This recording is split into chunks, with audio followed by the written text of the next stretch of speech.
ப்ரெக்னெண்ட்டாக இருக்கும்போது உங்கள் மாமா உன்னை எப்படி பார்த்துக்கிட்டாங்க? அதெல்லாம் நல்லா பார்த்துக்கிட்டார். அதுக்கான முயற்சி தான் நானே தவிர மற்றது எல்லாமே அவங்க அதெல்லாம் பார்த்துக்கிட்டாங்க. பாரம்பரியமான சுவையான புது அறிமுகம் KTV True Value Bronatile. MCR Pure Cotton Club, formals and casual shirts. சரி, அது 15 வயசு தான், 14 வயசு பொண்ணு, அது முயற்சி எப்படி நடந்தது? போனோடனே அந்த ஃபஸ்ட்டு இரவு முதல் இரவு கடைசி இரவு அதெல்லாம் ஒன்றும் இல்லை மேடம். அப்புறம் இந்த மாதிரி எங்கள் அக்கா அழுதுகிட்டே இருந்துச்சு, பிடிச்சி இழுத்து வச்சு இப்படி அலைஞ்சிக்கிட்டு இருந்தா அவன் சரியாக வராதுன்னு சொல்லிவிட்டு அதெல்லாம் பிடிச்சாங்க. அப்புறம் இந்த மாதிரி பண்ணி விட்டேன். அப்புறம் இந்த மாதிரி ஆயிடுச்சு. ஐயோ, இதில் உங்களுக்கு கோவம் வர்றது இல்லையா? என்ன பண்ணுற நீ, என்ன எவன் கூடயோ பேசிக்கிட்டு இருக்க? ரெண்டு பேர் சொல்லுவாங்க, இந்த பையன் இருப்பாது கூட ஆடிக்கிட்டு இருக்குன்னு. ஒரு நாள் ஒரு தாடி வச்ச பையன் ஆடிக்கிட்டு அப்படின்னு சொன்னாங்க. அன்றைக்கி வந்து அப்புறம் எங்கள் அண்ணன் கூட நாங்கள் கூட சண்டை போட்டோம். கடாபல் ஒரு அடியில் போயிட்டு இந்த ரவுடி பேபி சூர்யாவுக்கும் உங்களுக்கும் என்ன பிரச்சனை? அது பெண் பிள்ளைகளை வந்து தவறாக கொச்சையா அசிங்கமாக பேசணும். எனக்கு எங்கே வேணாலும் கை வைங்க, என்னுடைய ஃபேமிலியில் கை வச்சு அது யாராக இருந்தாலும் விட மாட்டேன். அது நீ எவ்வளோ பெரிய ஆளாக வேணா இருங்க, என் பெத்த பிள்ளைய வந்து குறை சொல்கிறதுக்கு நீ ஒன்றும் கரெக்டு கிடையாது. மறுபடியும் அதுக்கிட்ட எதாவது கத்துறது, 4 பேர் பஞ்சாயத்து நமக்கு சொல்கிற மாதிரி வந்துச்சுன்னு வச்சுங்களேன், மறுபடியும் இன்னொரு பொருள் உடையறதுக்கு வாய்ப்பு இருக்குது. இவங்க எல்லாரும் வந்து அந்த புள்ள வந்து ஊர் கால்லையும் உலகத்து கால்லையும் மாமங்க கால்லையும் எல்லாத்துலையும் விழுந்துருச்சு. நான் தப்பு பண்ண மாட்டேன், என்னை மன்னிச்சிருங்கன்னு சொல்லிட்டாங்க. மாமா வந்து உன் லைஃப்பில் இல்லைன்னா ஐயோ அப்பா ஏண்டி அழுகுற? அது என்ன சொல்லக்கூடாது. அது மாதிரி யாரும் எப்படி கொடுக்குன்னா அந்த சுமையெல்லாம் கொண்டாந்து என்கிட்ட விடுறதில்ல மேடம். இந்த மீடியாவில் உள்ள சுமை இருக்கு பார்த்தீங்களா, அதை சொன்னாங்க இதை சொன்னாங்க, சில பிரச்சனைகள் போக்குவரத்து, அதால் முடிஞ்சால் சம்பாரித்து 4 பணம் கொண்டாந்து என்கிட்ட கையில் கொடுப்பாங்க. ஆசையில பாத்தி கட்டி நாத்து ஒண்ணு நட்டு வைக்கவா பூவாய், ஆதரவா தேடி ஒரு பாட்டு ஒண்ணு கட்டி வச்சேவா என் தாய், நானா பாடலையே. சின்ன வயசுலயே மாமாவை கல்யாணம் பண்ணிட்டேன்னு உனக்கு ஏதாவது வருத்தம் இருக்கா? தாலி கட்டுறப்போ ஓடி போயிட்டாரே, நான் தான் கொண்டாங்க எங்கெங்க மாப்பிள்ளைய கடை எங்க மாமா காணான்ல கத்துனேன். தாலிலாம் கட்ட மாட்டேன்னா ஓடிட்டாங்க அவங்க வந்து. அப்புறம் இப்ப இவ்வளவு நேரம் இவ்வளவு கண்ணியமா வந்து எங்க அக்காக்காக அப்படிலாம் சொன்னாரு, ஒத்துக்கிட்டா அப்புறம் அந்த நேரம் என்ன அங்கேயே தாலி கட்டினானே ஏன் ஓடி போனீங்க? அவங்க வந்து இப்ப பெரியவங்களாம் கூட்டிட்டு வந்து தான் அட்ஜஸ்ட் பண்ணி அவங்கலாம் அழுது அதுக்கப்புறம் தான் கட்டினாங்க. நான் ரொம்ப சின்ன பொண்ணு, மாமா கொஞ்சம் பரவாயில்ல. அப்புறம் வந்து பார்த்தீங்கன்னா நான் வளர்த்த பிள்ளையே நான் கட்ட மாட்டேன் அப்படின்னு சொல்லிட்டேன். எனக்கு அந்த இதெல்லாம் கல்யாணம் அதெல்லாம் கல்யாணமா ஜாலி. நிறைய பேர் இருந்தாங்க, சாப்பாடு பண்ணுறது அப்பளத்தை ஒரு பிள்ளைங்க திங்குது, எனக்கு எச்சி ஊடுது. தாலியை கட்டினா கட்டிட்டு போக. என்ன வயசு இருக்கும் அப்போ உனக்கு? அப்போ எனக்கு ஒரு 15 வயசு இருக்கும். சைல்டு 14 15. ஸோ அவ்வளோ சின்ன பொண்ணு ப்ரெக்னெண்ட்டாக இருக்கும்போது உங்கள் மாமா உன்னை எப்படி பார்த்துக்கிட்டாரு? அதெல்லாம் நல்லா பார்த்துக்கிட்டாரு. அவரு ஐயோ ப்ரெக்னன்சியாக இருக்குது அப்படின்னு சொல்லிட்டு அவர் நம்ம என்ன பண்ணுறதுன்னு தெரியல அப்படின்னு சொல்லிட்டு அவர் வந்து பயந்துட்டே இருந்தாங்க. எங்கள் அக்கா கொஞ்சம் கூட இருந்தாங்க அப்போ கொஞ்சம் முடியாமல், அதனால உங்கள் அம்மா. ஆமாம் எங்கள் அம்மா இருக்காங்க, அதனால அதை பற்றி எனக்கு ஒன்றும் பிரச்சனை இல்லை, பார்த்துக்கிட்டாங்க அவங்க எல்லாரும். அவங்க பார்த்துக்கிட்டாங்க. ஆமாம், நாங்கள் ஜாயிண்ட் ஃபேமிலி, பெரிய ஃபேமிலி, அதெல்லாம் பார்த்துக்குவாங்க. அதெல்லாம் ஆள் இருக்குது, அதெல்லாம் நிறையா இருக்கும், அதெல்லாம் ஒன்றும் பிரச்சனை இல்லை. அதுக்கான முயற்சி தான் நானே தவிர மற்றது எல்லாமே அவங்க அதெல்லாம் பார்த்துக்கிட்டாங்க. சரி, அது 15 வயசு தான், 14 வயசு பொண்ணு, அது முயற்சி எப்படி நடந்தது? ஐயோ அது இந்த மாதிரி நடந்துருச்சு, இந்த மாதிரி விளக்கம் இல்லாமல் நடந்துருச்சு. அது அப்போ கூட நான் ரொம்ப போனோடனே அந்த ஃபஸ்ட்டு இரவு முதல் இரவு கடைசி இரவு அதெல்லாம் ஒன்றும் இல்லை மேடம். ரொம்ப 6 மாதம் ஆயிடுச்சு, அதெல்லாம் எந்த டச்சு நான் பண்ணலை. அது பாட்டுக்கு விளாண்டுக்கிட்டு அலைஞ்சிது. அப்புறம் இந்த மாதிரி எங்கள் அக்கா அழுதுகிட்டே இருந்துச்சு, பிடிச்சி இழுத்து வச்சு இப்படி அலைஞ்சிக்கிட்டு இருந்தா அவன் சரியாக வராதுன்னு சொல்லிவிட்டு அதெல்லாம் பிடிச்சாங்க. அப்புறம் இந்த மாதிரி பண்ணி விட்டேன். அப்புறம் இந்த மாதிரி ஆயிடுச்சு. ஐயோ ஏன் திருப்பலாம் ஒரு கும்பிடு போடுற தயவுசெய்து ஓப்பனா ஏதாவது பேசாத. நான் ஏதாச்சும் பேசினேன் தப்பு, விவசாயி, நான் பேசவே மாட்டேன், நான் விவசாயி அப்படியெல்லாம் பேச மாட்டேன். இந்த மாதிரி பண்ணி விட்டேன்னா என்ன பண்ணி விட்ட நீ செவனே? எப்பவாவது இவளை டைவர்ஸ் பண்ணிடலான்னு உங்களுக்கு தோணிருக்கா? அந்த மாதிரிலாம் தோணலை.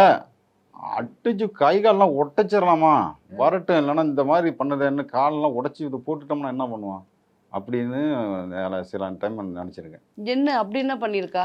இந்த மாதிரி தான் கத்துறது தான், கத்துறது தான், ஏதாச்சும் பேசுறது, நடிக்கிறதுல சரி இல்லாமல் நடிக்கிறது.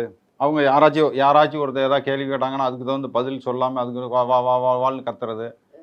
அதை பற்றி என்னான்னு தெரியாட்டி எங்கள் வீட்டில் கிராமம் அதை பற்றி என்னான்னு தெரியாமல் ஏன்டா இப்படி கத்தி கிடக்குதுங்கிறது மாதிரி இதெல்லாம் சொன்னால் கேட்கறது இல்லை. அதெல்லாம் கொஞ்சம் கரெக்ட் பண்ணிவிட்டு கரெக்ட் பண்ணுறதுனால இதான் அதான் கோவம் வர்றது, வேறு ஒன்றும் இல்லை. என்னைக்காவது உங்களை அடிச்சிருக்கிறாள் அவ? இல்லை, பேசுனது கூட கிடையாது, அடிக்கிறேன் பாருன்னு கூட பேசுனது கூட கிடையாது. அங்கிட்டு போய் செவுத்து போய் திட்டோம் நிறையா. உன பார்க்குறியா எடுத்து புரியான்னு என்னங்க சத்தம் அப்படின்னா அது அப்படியே நின்றுக்கான். அப்புறம் எங்கள் அம்மா ஓடி குறுக்க விழுந்து அதெல்லாம் பேசக்கூடாது தாய் மாமன் அப்படி இப்படிங்க அதெல்லாம். அப்புறம் அங்கிட்டலாம் சவுண்டு கேட்கும், கொஞ்சம் எட்ட கேட்கும். பிச்சு புறம் பாரு தூக்கி புறம் பாரு. நான் இன்னுமே பேக் எடுத்துகிட்டு நாங்கள் சென்னை போனோன்னா வரமாட்டேன் பார்த்துக்க, பிள்ளையெல்லாம் நீங்கள் பார்த்துங்க ஆகும்னு இதெல்லாம் எடுத்துக்கிட்டு பாதி தூரம் வரைக்கும் வரோம். அப்புறம் ஏதாச்சும் பேசிக்கிட்டே இருந்து அப்படியே இப்படியே மறைச்சிட்டு வீட்டுக்கு வந்துடும். அப்புறம் நீங்கள் எத்தனை வாட்டி அடிச்சிருப்பீங்க? நான் ஒரு இப்போலாம் மேக்ஸிமம் நான்லாம் அடிக்கிறது கிடையாது. முன்னாடி முன்னாடி ஃபஸ்ட் டைம்லாம் ஒரு 2-3 திருப்பி அடிச்சிருக்கேன். ஒரு அடி தான் அடிச்சிருக்கேன். ஒரு அடி தான் அடிப்பாரு. ஆனால் அதெல்லாம் இப்போலாம் சொல்கிறது இல்லை, அது நல்லா விலை மதிக்க முடியாத அடியே விழுவும். கடவாப்பல் போயிடுச்சு, கடவாப்பல் ஒரு அடியில் போயிடுச்சு. இல்லையே விவசாயம் கை மேடம், அது காப்பு காய்ச்ச கை. ஆமா மாமா, இன்னும் இங்க பாருங்க எவ்வளோ தின்னூர். இப்போ சாமி தின்னூர்னால கொஞ்சம் கலர் காப்பு காய்ச்ச கை. எல்லாமே காப்பு தான் காய்க்குது. சும்மா நான் வந்து இது வந்து இந்த கையை அப்படியே ஷேக் பண்ணனா போதும் நொறுங்கிடும். கடவாப்பல் உடையிற வரைக்கும் அப்படி அடி. ஆமா, அது கோமா பேசிருச்சு மாமாவை, அதனால. சரி, இப்போ இந்த மாதிரி வீடியோஸ் எல்லாம் பண்றா இல்லையா? ஆமா. இதுல உங்களுக்கு கோவம் வர்றது இல்லையா? என்ன பண்ற நீ, என்ன எவன் கூடயோ பேசிக்கிட்டு இருக்க, எவன் கூடயோ கலாய்ச்சிட்டு இருக்காங்க, இந்த மாதிரிலாம் அதெல்லாம் நீங்க கேட்கறதுண்டா? கேட்டுட்டு இருக்கான். எங்க அம்மா எங்க அண்ணா எல்லாமே கொஞ்சம் கரெக்ட் பண்ணி சத்தம் போட்டுட்டு தான் இருப்பாங்க. அதை கொஞ்சம் கரெக்ட் பண்ணி. அப்புறம் அதையும் மீறி அவ ஏன் பண்றா? அதை வந்து நீங்க ஏமா இதே நம்ம வீட்டில் பிடிக்கலன்னா விட்டுற வேண்டியதானே நீங்க சொன்னது இல்லையா? வீடியோ நான் அதை பெரும்பாலும் பார்த்துக்கிறது இல்லை. ஒருத்தர் 2 பேர் சொல்லுவாங்க இந்த பையன் இருப்பா அது கூட ஆடிட்டு இருக்குதுன்னு. ஒரு நாள் ஒரு தாடி வச்ச பையன் ஆடிக்கிட்டு அப்படின்னு சொன்னாங்க. அன்னைக்கு வந்து அப்புறம் எங்கள் அண்ணன் கூட நான் கூட சண்டை போட்டேன். அப்புறம் ரொம்ப ஹெவியாக சண்டை போட்டுக்கிட்டேன். அப்புறம் அது வேலை, இது என் வேலை நான் பார்க்குறேன், என் வேலையை நான் பார்க்குறேன். எங்கே போனால் கரெக்டாக நான் வந்துடுறேன்னா, கரெக்டாக லொக்கேஷன் அனுப்புகிறேன்னா, எங்கே இருக்குதோ எனக்கு லொக்கேஷன் அனுப்பிடும். இன்ன இடத்துல இருக்கேன், நல்லா கூட போகிறோன்னு லொக்கேஷன் அனுப்புகிறோம். தெரியலன்னா பக்கத்தில் கொடுத்தவங்கள தெரிஞ்சுக்குவேன், எடுத்து என்ன இடத்துல இருக்குது என்ன பத்திரம் அப்படின்னுங்கிறத. 1 கோடி ரூபாயில் வீடு கட்டியிருக்கல்ல? இந்த 1 கோடி ரூபாய் மதிப்புள்ள நாங்கள் அண்ணன் தம்பி 3 பேர் கட்டி ஆள் கொஞ்சம் பிரிச்சுக்கிட்டோம். அதில் என்னோட வீடு வந்து பார்த்தீங்கன்னா ஒரு 15 to 18 ரூபா இருக்கும். பெரிய ஆளுது ஒரு 40 லட்ச ரூபா இருக்கும். ஆனால் ஒரே வீடாக கட்டி ஒரே வீடு நாங்கள் கட்டிட்டோம். நானும் என் சின்ன தம்பி கொஞ்சம் கட்டிக்கிட்டோம். அடுத்து அங்கே பெரிய அவர் பேங்க் மேனேஜராக இருக்கார், தண்ணி அண்ணன் பையன். அவர் லோன் போட்டு எடுத்து கட்டி. ஆமாம், இடமெல்லாம் பேருமே கடன் தான் மேடம். இந்த ரவுடி பேபி சூர்யாவுக்கும் உங்களுக்கும் என்ன பிரச்சனை? அது மாதிரி சின்ன சின்ன விஷயங்கள் தான் மேடம் எங்களுக்கு வந்து பிரச்சனையாக வருது. மீடியாவில் வந்து இருக்கிறேன்னா பிழைக்கணும், உங்களுக்கு புரியுறேன்னா புரிஞ்சுக்கணும், எதை என்ன செய்யணும்னு இப்போ கரெக்டாக நீங்கள் செய்கிறீங்க, எல்லாரும் போகிறாங்க. அது மாதிரி அது செய்யாமல் அவங்களுக்கும் என்ன பிரச்சனையே தெரியல. அது பாட்டுக்கு அது பாட்டுக்கு இந்த பேசிக்கிட்டு இருக்கும் போது அது பேச, அது வீடியோ இது பார்க்க, இதுக்கு கோவம் வர, அதுக்கு பார்க்க, இது பார்க்க, இது அப்படியே போயிட்டுருக்கு. அந்த அம்மாவுக்கு இது தேவை, அந்த அம்மாவுக்கு இதுக்கு ஒரு ஆளே கிடையாது. அவங்க ஒரு ஸ்டேட்டஸுக்கு நம்ம வந்து அவங்களோட எதிர்த்து நின்று பேசக்கூடாதுன்னு சொல்லியிருக்கேன். மறுபடியும் இப்போ அதுக்கிட்ட எதாவது கத்துறது, 4 பேர் பஞ்சாயத்து நமக்கு சொல்கிற மாதிரி வந்துச்சுன்னு வச்சுங்களேன், மறுபடியும் இன்னொரு பல்ல உடையறதுக்கு வாய்ப்பு இருக்குது. இல்லை மேடம், இப்போ அந்த பிரச்சனைலாம் இஷ்யூலாம் வந்து பேசி முடிச்சு விட்டாங்க மேடம். பேசி இவங்க முடிச்சிட்டாங்க. அண்ணா வந்து பேசி முடிச்சு பெண் பிள்ளைகளை வந்து தவறா கொச்சையா அசிங்கமா பேசணும். எனக்கு எங்க வேணாலும் கை வைங்க, என்னுடைய ஃபேமிலியில கை வச்சு அது யாரா இருந்தாலும் விட மாட்டேன். என்ன பேசு, நீ அங்கே போனவ இங்கே போன, என்ன வேணா பேச, ஐ எம் அக்செப்ட். ஸோ என்னை எங்கள் மாமா, என்னோட குழந்தைங்க, என்னோட தாய் மாமனுங்க, என்னோட ஃபேமிலி, இவங்களை பற்றி யார் பேசினாலும் எனக்கு பொறுக்காது. நான் உடனடியாக அது என்ன பண்ணுமோ அதை நான் பண்ணிடுவேன். அதை தான் நான் அன்னைக்கு பண்ணினேன். நான் எவ்வளோ நாள் பேச போகிறாங்க, அதான் இல்லை விட்டுட்டேன்னு வையன், இது பிரச்சனை வராது. அது இருக்கு மேடம், நம்மளே பேசிட்டா நம்ம ஃபேஸ் பண்ணிக்கோ மேடம். சரி, குழந்தைங்க இல்லை, அது பச்சை பிள்ளைங்க இல்லை, வயசு பிள்ளைங்க இல்லை, அது இன்னும் பேச மாட்டாங்க. நான் சொல்லிட்டப்பா, அதெல்லாம் யாரும் பேச மாட்டாங்க. அவங்க சொன்னால் கேட்பாங்க, ஓரளவுக்கு சொல்லியிருக்கேன். அதுக்கு மேலே அவங்க ஆண்டவன் தான் பார்க்கணும். ஏன்னா நீயாவே கீழே விழுந்து நீயாவே அடிமைப்பட்டு அடிபட்டு உதப்பட்டு இந்த பேரை எடுத்திருக்க. அவங்க ஒரு பேர் எடுக்கிறதுக்கு பேர் எடுத்தவங்கள தாக்கி பேசி பேர் எடுப்பாங்க. அதனால் நீ அந்த இதை கஷ்டப்படுறத நீ தான் கஷ்டப்பட்டுக்கணும். கஷ்டப்பட்டாலும் நீ தான், நஷ்டப்பட்டாலும் நீ தான். யாரையும் பெரிய ஆள் ஆக்க வேணாம். அவங்கவுங்க வளர்ந்துக்குவாங்க. யாரையும் தாக்கி பேசக்கூடாது மீடியாவில். நீங்கள் மட்டும் பார்க்கல, குழந்தைங்க பார்க்குறாங்க, குழந்தைங்களோட உங்களை வந்து காவல்துறை அதிகாரியும் பார்க்குறாங்க, சைபர் பார்க்குறாங்க. அது தெரிஞ்சுக்கும் போத. அதான் மேடம் அவங்களுக்கு வந்து என்னை கை வச்சா எப்படி இருக்கும், நாங்கள் யாரு உங்களுக்கு முதல்ல தெரியல. திருந்துறதுக்கான ஒரு வாய்ப்பை வந்து எங்கள் மாமாங்க ஊர்க்காரங்க எல்லாரும் அந்த பிள்ளைக்கு ஒரு வாய்ப்பை கொடுத்தாங்க, அந்த ஆளுக்கும் ஒரு வாய்ப்பை கொடுத்தாங்க. நான் பெற்றிருக்கேன். நான் எவ்வளோ கீழே இருந்து நான் சாணி அள்ளி சவுரள்ளி நான் எப்படி வளர்த்துருக்கேன் என் பிள்ளைங்களான்னு எனக்கு தெரியும். அது நீ எவ்வளோ பெரிய ஆளா வேணா இருங்க, என் பெத்த பிள்ளைய வந்து குறை சொல்றதுக்கு நீ ஒன்றும் கரெக்ட் கிடையாது. யாருமே யார் பெத்த குழந்தைங்க யாருமே அது ஸ்கூல் பொண்ணு நீ கவர்மெண்ட் ரூல்ஸ் படி யாரும் பேசக்கூடாது. அவ்வளவுதான். குழந்தைங்க தான். சரி ஓகே, இப்ப நான் வச்சாலும் நான் இப்ப அன்னைக்கே ரிமாண்ட் பண்ணியிருந்தாலும் 4 வருஷம் குண்டாசு. நான் யோசிச்சு பார்த்தேன், காலில் உளுந்து கதறி அழுது அந்த பொண்ணு மன்னிப்பு கேட்டு அந்த ஆளு மன்னிப்பு கேட்டு எல்லாருமே வந்து மன்னிப்பு கேட்டாங்க. எங்கள் மாமா 4 மிரட்டி மன்னிப்பு போமா நீ பொழைச்சி போமா, இதோட இருக்கு இனிமேல் சாதனாட்டை எதுவும் வச்சுக்கூடாது, நான் உனக்கு கடைசி வார்னிங் தரேன் அப்படின்னு சொல்லிட்டு நான் இனிமேல் நான் பண்ண மாட்டேங்க அப்படின்னு சொல்லிட்டு அந்த பொண்ணு போயிட்டு சரி போமா அப்படின்னு சொல்லிட்டு நானும் மன்னிச்சு நான் அதோட சொல்லிட்டு போய் சொல்லிட்டு நான் அதோட பேசக்கூடாதுன்னு சொல்லி கூட அனுப்பிச்சேன். இதை கூட நம்ம சொல்லிட்டு நீங்க கேட்டதுனால சொல்றேன், பேச்சே எடுக்காதீங்கன்னு சொல்லிட்டேன். இல்லனா நாங்க அவங்க பேச்சை எடுக்க மாட்டோம், வீடியோவும் பார்க்காதீங்கன்னு சொல்லிட்டேன். அங்க வந்து நான் வந்து ரிமாண்ட் பண்ணனும் நான் நின்னுட்டு இருக்கேன். இவங்க எல்லாரும் வந்து அந்த புள்ள வந்து எல்லாத்து ஊர் கால்லயும் உலகத்து கால்லயும் மாமங்க கால்லயும் எல்லாத்தையும் விழுந்துருச்சு, நான் இனிமேல் தப்பு பண்ண மாட்டேன் என்னை மன்னிச்சிருங்கன்னு சொல்லிட்டாங்க. இவங்க வந்து 4 வார்ன் பண்ணிட்டு இந்த மாதிரி இருக்கக்கூடாது, எங்களை பற்றி தெரியாது, நாங்கள் எப்படியாப்பட்ட குடும்பத்துலேருந்து வர்றோம், நாங்கள் எவ்வளோ கௌரவமாக இருக்கிறோம், உனக்கு என்ன பிரச்சனை, இந்த மாதிரி குழந்தைய பேசலாமா என்ன பேசலாமா அப்படி இப்படின்னு அவங்கெல்லாம் கன்வின்ஸ் பண்ணியிருந்தாங்க. கடைசியாக மன்னிப்பு கொடுத்துட்டு போயிட்டாங்க. சரி மாமா, 2 குழந்தை பெற்றுட்டு இந்த ஆட்டம் ஆடுறாளே அந்த பிள்ளைங்க எதுவும் சொல்றது இல்லையா? பிள்ளைங்க வந்து சண்டை போடுங்க மேடம், அது படிக்க வச்சுக்கிட்டு தான் இருக்கேன், அதை நான் கரெக்ட் பண்ணிக்கிறேன்ல, கிட்டே விடுறதில்ல நான், அது பாட்டுக்கு அதுங்க இருக்கேன். வீடியோ எடுக்கும்போது கிட்ட எடுத்துக்கிட்டு இருக்கியா அதுதான் கேட்குறாங்க அவங்க கிட்ட. தாய் தோப்பண்ட பிள்ளை வளராம எங்கே வளர்க்குறாங்க, மொபைல்லாம் கொடுக்கறது இல்லை. என் பொண்ணுக்கு கல்யாணம் ஆயிடுச்சு, குழந்தைய கொடுக்க போது இன்னும் நான் மொபைல் கொடுக்க மாட்டேன். பெரிய பொண்ணுக்கு 2க்குமே, சின்னதுக்கும் கொடுக்க மாட்டேன். சின்னது என்ன படிக்கிறா? பெரியவ வந்து 11th படிக்குது. பெரியவ கல்யாணம் ஆயிடுச்சு, குழந்தை பிறக்க போதா? ஆ மேடம் எல்லாம் கிளியர் பண்ணிட்டு பாட்டி ஆக போறியா? பாட்டி நான் ஏற்கனவே 5-6 பிள்ளைக்கு பாட்டி தான் நானு. பேரன்களா இருக்கானுங்க நிறைய. அவங்க அண்ணன் அப்படியா? இப்போ மாமா வந்து உன் லைஃப்ல இல்லைன்னா ஐயோ அப்பா இல்லடி, ஐயோ இல்ல லைஃப்ல அவர் வந்து மாமா இவர் இல்ல வேற யாரோ உன் லைஃப்ல இருந்திருந்தா, இவர் இல்லைன்னு வச்சுக்கோ, நீ எப்படி ஃபீல் பண்ணுவ? பண்ணியிருந்திருப்ப உங்க வீட்டுக்காரா இவர் அமையலன்னா நினைச்சே பார்க்க முடியாது. காத்தாலே கொண்டு விட்டு போயிடுவாங்க, தாலி கட்டின மைக்கான என்னது இல்லை வச்சு எப்படி அதுக்கு அதோட மனசை அறிஞ்சு வந்து ஒரு சொந்த பந்தம் ஒரு தாய் மாமையை நான் புரிஞ்சுக்கிறேன். அதை அது கோவமா இருக்கு சரி கத்திக்கிட்டு இருக்கு அப்படின்னு புரிஞ்சுக்கிறேன். எல்லாரும் புரிஞ்சுக்குவாங்களா? இருட்டோட கொண்டாந்து வீட்டில் விட்டு போயிடுவாங்க இந்திராவாம் புள்ளன்னு. ஏன்டி அழுகுற? அது என்ன சொல்லக்கூடாது அது மாதிரி கொஞ்சம் யாரும். சரி இப்போ அவ உங்க லைஃப்ல இல்லை அப்படின்னா இந்த அளவுக்கு நான் உயர்ந்திருக்க மாட்டேன். சூப்பர். இந்த அளவுக்கு உயர்ந்திருக்க வாய்ப்பு கிடையாது. எப்படிலாம் உங்களை அடி என்னடி அதுதான் எனக்கு அப்படி திடீர்னு அப்பெல்லாம் கேட்க அப்படி இல்லை. நான் என்ன அர்த்தத்துல கேட்டேன்னா, இப்போ என் வாழ்க்கையில இன்னார் இல்லை அப்படின்னா நான் என்ன ஆயிருப்பேன்? என்ன கல்யாணம் பண்ணலன்னு நான் இல்லைங்கிற பட்சத்துல சொல்லலாம் அவங்க.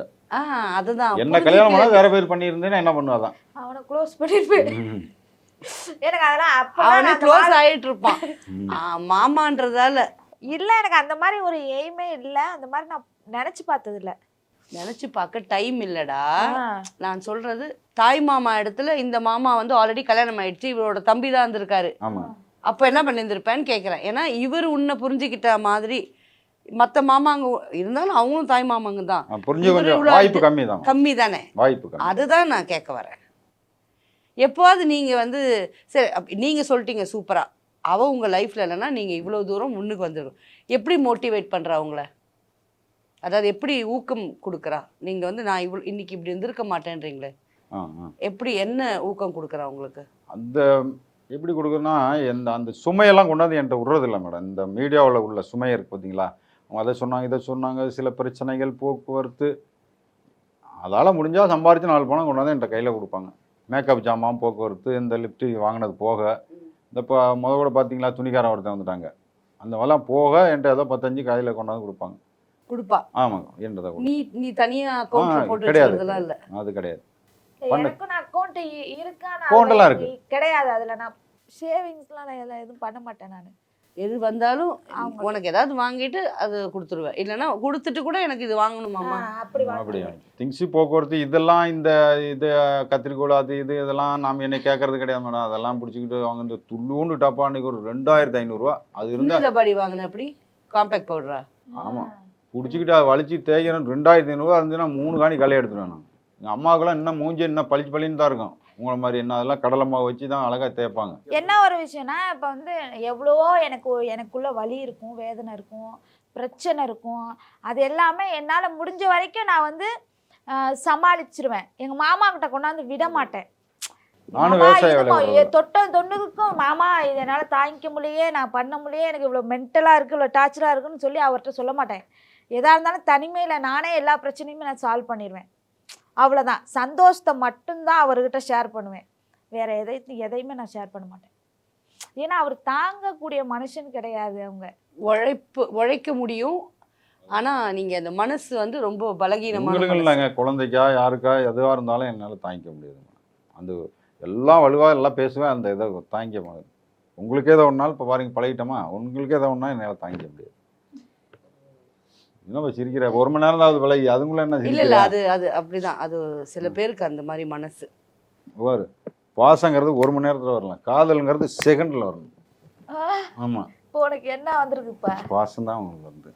அதனாலதான் அவங்க மாமான்னு சொல்றாங்க. மீடியால நான் எதுக்காக மீடியாக்குள்ள வந்தேன் அதை சொல்லுங்க. சொல்ல இல்லைன்னா உன் கூட நான் கோர எடுத்து நாத்து நட்டு நான் எல்லாமே பண்ணிட்டு இருந்தவ தானே. மறுபடியும் நான் மீடியா விட்டு கூட நான் உன் கூட மறுபடியும் வேலைக்கு வரனே. உங்க 2 பேர்ல யாரு வீட்டுல அதிகமா கெட்ட வார்த்தை பேசுவீங்க? இதை சொன்னாலும் என்ன தெரியுவாங்க? யாரு நீங்க? ஆசையில பாத்தி கட்டி நாத்து ஒண்ணு நட்டு வைக்கவா பூவாய், ஆதரவா தேடி ஒரு பாட்டு ஒண்ணு கட்டி வச்சேவா என் தாய், நானா பாடலையே. பாரம்பரியமான சுவையான புது அறிமுகம் KTV True Value Bronadile. MCR Pure Cotton Club, formals and casual shirts.